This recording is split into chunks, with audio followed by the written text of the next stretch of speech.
மரியாதை ராமன் கதை. மரியாதை ராமன் ஒருநாள் தனது வீட்டின் முன் அமர்ந்து ஊர் மக்களுடன் பேசிக் கொண்டு இருந்தாரு. அப்ப பக்கத்துக்கு ஊர் வியாபாரிகள் அங்க வந்தாங்க. அவங்க தங்கள் ஊரில் உள்ள பணத்தாசை பிடித்த வியாபாரியை பத்தி சொன்னாங்க.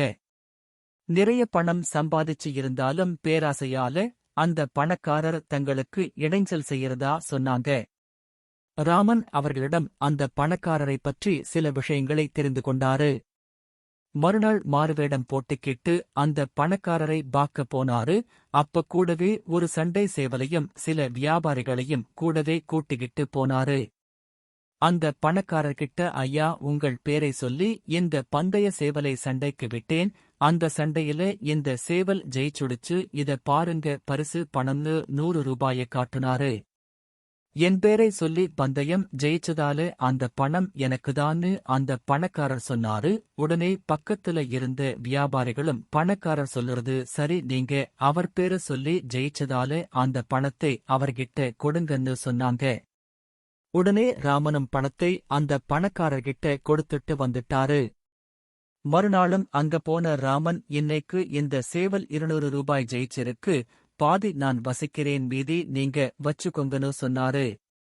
அதுக்கு அந்த பணக்காரர், அதெல்லாம் முடியாது, என் பேரை சொல்லி ஜெயிச்சதால அந்த பணம் எல்லாமும் எனக்குதான்னு சொன்னாரு.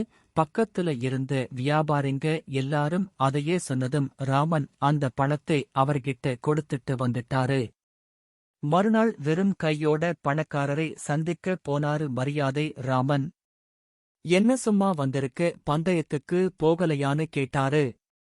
அதுக்கு ராமன் சொன்னாரு, இன்னைக்கு சேவல் தோத்து போச்சு, கூடவே நான் பந்தயம் கட்டுன 1000 ரூபாயும் போச்சு. எனக்கு தோத்து போன பணத்தை கொடுங்க, நான் ஜெயிச்ச சேவல்காரருக்கு கொடுக்கணும்னு சொன்னாரு.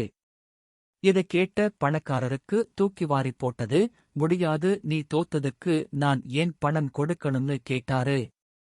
அப்ப பக்கத்துல இருந்த வியாபாரிகள், அவன் ஜெயிச்சு கொண்டு வந்த பணத்தை எல்லாம் பிடுக்கிக்கிட்டு உனக்கு அவன் தோக்கும் போது மட்டும் சம்பந்தம் இல்லையான்னு கேட்டாங்க.